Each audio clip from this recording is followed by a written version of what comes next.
अस्सलामुअलैकुम। JATV में आप दोस्तों को खुश आमदीद। जम्मू कश्मीर की ताज़ा तरीन खबरों के साथ आपकी खिदमत में हाजिर हैं। आज तारीख है 19 नवंबर 2025 और दिन है बुध का। सबसे पहले हम रोशनी डालेंगे जम्मू कश्मीर की अहम तरीन खबरों पर। दिल्ली धमाका केस, हर कश्मीरी मुसलमान पर शक न करें। पूरी आबादी को मिलिटेंसी का हमदर्द करार नहीं दिया जा सकता। मुलविसीन सख्त से सख्त सजा के मुस्तहिक, वजीर आला। वजीर आला उमर अब्दुल्ला ने मंगल को व्हाइट कॉलर मिलिटेंसी मॉड्यूल और दिल्ली धमाका केस में मुलविस तमाम लोगों के लिए सख्त सजा की वकालत की, लेकिन इस बात पर जोर दिया है कि मासूम शहरियों को नुकसान नहीं पहुंचाया जाना चाहिए। अब्दुल्ला ने गुज़श्ता हफ्ते कहा था कि दिल्ली धमाके के मुलविसीन को सख्त तरीन सजा दी जानी चाहिए, लेकिन इस बात पर जोर दिया कि जम्मू कश्मीर की पूरी आबादी को मिलिटेंसी का हमदर्द करार नहीं दिया जा सकता। वजीर आला ने हादसाती धमाके में अपने प्यारों को खोने वालों के लवाहिकीन से भी मुलाकात की। देश भर के लाखों लाख केंद्रीय कर्मचारी, 65 लाख से अधिक पेंशन धारकों की सैलरी, पेंशन, एरियर, महंगाई भत्ते, 8वें केंद्रीय वेतन आयोग और 18 महीने एरियर के साथ ही साथ commutation recovery, pension tax free किया जाना, एडिशनल पेंशन 65 वर्ष से दिया जाना, इसको लेकर केंद्र सरकार और केंद्रीय मंत्री अश्विनी वैष्णव की ओर से 5 बड़ी खुशखबरी निकलकर सामने आ चुकी है। सभी केंद्रीय कर्मचारी 65 लाख पेंशन धारकों के लिए आज का वीडियो काफी महत्वपूर्ण रहने वाला है। कार्मिक मंत्रालय और पेंशन मंत्रालय से भी कर्मचारी पेंशन धारकों के लिए महत्वपूर्ण दिशा निर्देश जारी किए गए हैं। सभी केंद्रीय कर्मचारी 65 लाख पेंशन धारकों के लिए दिशा निर्देश जानना काफी महत्वपूर्ण है। दोस्तों, आज की सबसे बड़ी और निर्णायक खबर सामने आई है। देश भर के लाखों केंद्रीय कर्मचारी और पेंशन धारकों के लिए 8वें केंद्रीय वेतन आयोग को लेकर केंद्रीय मंत्री अश्विनी वैष्णव ने अपने ताजा इंटरव्यू में बड़ा खुलासा कर दिया है। यह कोई अफवाह नहीं है, कोई सोशल मीडिया का दावा नहीं है, कोई यूट्यूब चैनल की अटकलें नहीं है। यह खुलासा देश के केंद्रीय मंत्री ने स्वयं किया है। हाल ही में केंद्रीय मंत्री अश्विनी वैष्णव ने टीवी पत्रकार को इंटरव्यू दिया है, जिसमें पत्रकार महोदय द्वारा सवाल किया गया। पत्रकार जी ने पूछा, क्या 8वें वेतन आयोग का फायदा जनवरी 2026 से मिलेगा या तारीख में कोई बदलाव भी किया जा सकता है? केंद्रीय मंत्री अश्विनी वैष्णव ने बिल्कुल साफ शब्दों में कहा, कर्मचारी और पेंशन धारकों को बिल्कुल भी परेशान होने की जरूरत नहीं है। सरकार का स्टैंड पहले भी स्पष्ट था और आज भी उतना ही स्पष्ट है। 8वें वेतन आयोग का फायदा 1 जनवरी 2026 से ही दिया जाएगा। उन्होंने यह भी कहा कि मीडिया पर फैल रही भ्रमित करने वाली खबरें पूरी तरीके से गलत है। सरकार ने तारीख नहीं बदली है और न ही भविष्य में बदलेगी। फायदा 1 जनवरी 2026 से ही सभी को मिलेगा, चाहे वो कर्मचारी हो चाहे वो पेंशन धारक हो। पत्रकार द्वारा पूछा गया दूसरा सवाल, अब तक 8वें वेतन आयोग में क्या प्रगति हुई है? मंत्री जी ने बताया, विभिन्न संगठनों की ओर से मांगे सरकार के पास पहुंच चुकी हैं। कुछ मांगे बहुत गंभीर हैं और तर्कसंगत हैं। कमेटी इन सभी मांगों पर गंभीरता से विचार कर रही है। तो दोस्तों, यहाँ पर कर्मचारी पेंशन धारकों के लिए वीडियो और भी महत्वपूर्ण हो जाता है। वे 5 मांगे जिन पर केंद्रीय मंत्री अश्विनी वैष्णव ने सकारात्मक संकेत दिए हैं। कौन कौन सी मांगे हैं, चलिए जान लेते हैं। कम्यूटेशन रिकवरी अवधि घटाने की मांग। आज की तारीख में कम्यूटेशन रिकवरी अवधि 15 साल निर्धारित है। कई पेंशन धारकों के लिए भारी आर्थिक बोझ साबित होता है। मांग क्या है? अवधि को घटाकर 11 या 12 साल किया जाए। मंत्री जी ने इस पर क्या कहा? यह तर्कसंगत मांग है। कमेटी इस पर गंभीरता से विचार करेगी। 8वें वेतन आयोग लागू होने के साथ अवधि 11 या 12 साल करने पर भी फैसला लिया जा सकता है। ये पेंशन धारकों के लिए बहुत बड़ी राहत का कदम साबित हो सकती है। मंत्री जी का यह बयान दर्शाता है कि 8वें वेतन आयोग में कम्यूटेशन रिकवरी की अवधि को लेकर कोई ना कोई परिवर्तन आपको जरूर देखने को मिलेगा। वहाँ पर अगली जो बड़ी मांग है, पेंशन को टैक्स फ्री किया जाए। यह सबसे पुरानी और गंभीर मांग है। पेंशनर कहते हैं, जब सांसदों और विधायकों की पेंशन टैक्स फ्री हो सकती है तो फिर कर्मचारी और पेंशन धारकों को मिलने वाली पेंशन पर सरकार टैक्स क्यों वसूलती है? इस पर मंत्री जी ने कहा, इस मुद्दे पर कई आवेदन हमें प्राप्त हो चुके हैं। कमेटी इसे गंभीरता से देख रही है। 8वें वेतन आयोग में इसे शामिल किया जा सकता है।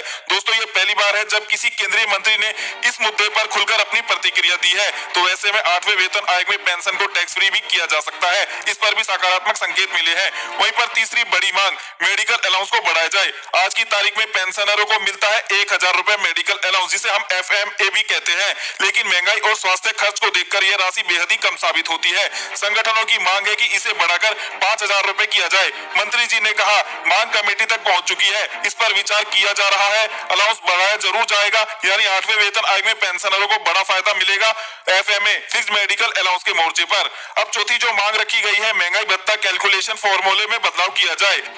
दोस्तों ये वो मुद्दा है जो हर कर्मचारी और पेंशन धारक को प्रभावित करता है। छठे वेतन आयोग में डीए कुल वर्षों में 100% के ऊपर चला गया था, लेकिन सातवें वेतन आयोग में डीए 60% के करीब ही अटक गया। संगठन कहते हैं कि महंगाई का सच्चा असर डीए में दिखाई नहीं पड़ता है। मंत्री जी ने कहा कमेटी इस फॉर्मूले की समीक्षा करेगी, जरूरत पड़ी तो नया फॉर्मूला भी लागू किया जा सकता है। यह बदलाव कई गुना ज्यादा डीए दिलवा सकता है आने वाले 8वें वेतन आयोग के दौरान सभी कर्मचारी और पेंशन धारकों को। चलिए दोस्तों, जो अगली मांग रखी गई है, महंगाई भत्ता साल में 4 बार दिया जाए। फिलहाल डीए साल में 2 बार दिया जाता है, लेकिन महंगाई पहले बढ़ जाती है और राहत बाद में मिल पाती है।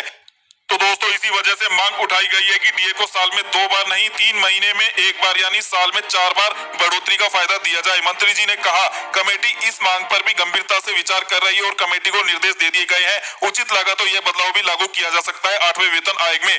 दोस्तों ये जो सभी मांगे थी, केंद्रीय मंत्री अश्विनी वैष्णव ने बड़े सकारात्मक संकेत दिए हैं, तो आने वाले वेतन आयोग से कर्मचारी पेंशन धारकों की उम्मीदें और भी बढ़ चुकी है। और दुख की इस घड़ी में हुकूमत की जानिब से हर मुमकिन ताउन का यकीन दिलाया। नौगाम सानिया से बचाया जा सकता था, कश्मीरियों को इज्तिमाई सजा नहीं देनी चाहिए, महबूबा मुफ्ती। पीडीपी सदर महबूबा मुफ्ती ने कहा है कि मुनासिब हिफाजती इकदाम से नौगाम पुलिस स्टेशन सानिया से बचाया जा सकता था। उन्होंने मकाम शाहवली दरगमूला में जामबाग के इंस्पेक्टर इसरार उल हक के अहल खाना से ताज़ियत की। उन्होंने कहा कि इस धमाका की शफाफ तहकीकात होनी चाहिए ताकि इस किस्म का वाकया दोबारा ना हो। उन्होंने मकाम शाहवली दरगमूला में जामबाग के इंस्पेक्टर इसरार उल हक के अहल खाना से ताज़ियत की। उन्होंने कहा कि इस धमाका की शफाफ तहकीकात होनी चाहिए ताकि इस किस्म का वाकया दोबारा ना हो। तालीम याफ्ता नौजवानों का मिलिटेंट सफ़ों में शमूलियत का रुझान तशवीशनाक है। अल्ताफ बुखारी। जम्मू कश्मीर अपनी पार्टी के सदर सैयद अल्ताफ बुखारी ने मंगल के रोज़ हुकाम पर जोर दिया है कि वो इस बात का जायजा लें कि क्यों पढ़े लिखे नौजवान बुनियाद परस्ती और मिलिटेंसी की सरगर्मियों की तरफ राग़िब हो रहे हैं। लाल किला खुदकुश हमला आवर का मोबाइल भाई से बरामद।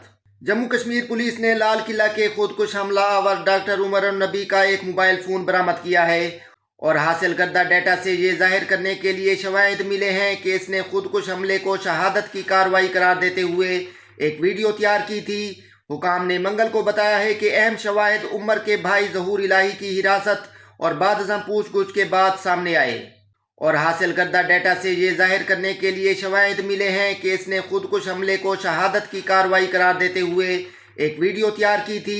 हुकाम ने मंगल को बताया है कि अहम शवाहिद उमर के भाई ज़हूर इलाही की हिरासत और बादज़म पूछगछ के बाद सामने आए, जो बारूद से भरी कार चला रहा था। सोनमर्ग सरमाई खेलों का मरकज बनेगा। वज़ीर आला के हाथों गांदरबल में मुतादिद प्रोजेक्टों का इफ्तिताह और संगे बुनियाद। वज़ीर आला मिस्टर उमर अब्दुल्ला ने कल ज़िला गांदरबल में शहरी सहूलियात को बेहतर बनाने और तरक्की के अमल को तेज़ करने के लिए कई अहम बुनियादी ढांचों के मंसूबों का इफ्तिताह किया। गुप्ता की कारकुनों से साबित कदम रहने की ताकीद।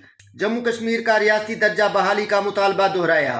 जम्मू के सूबाई सदर रतन लाल गुप्ता ने पार्टी कारकुनों पर जोर दिया कि वो नगरोटा ज़िमनी इंतखाब के हालिया धचके से मायूस ना हों।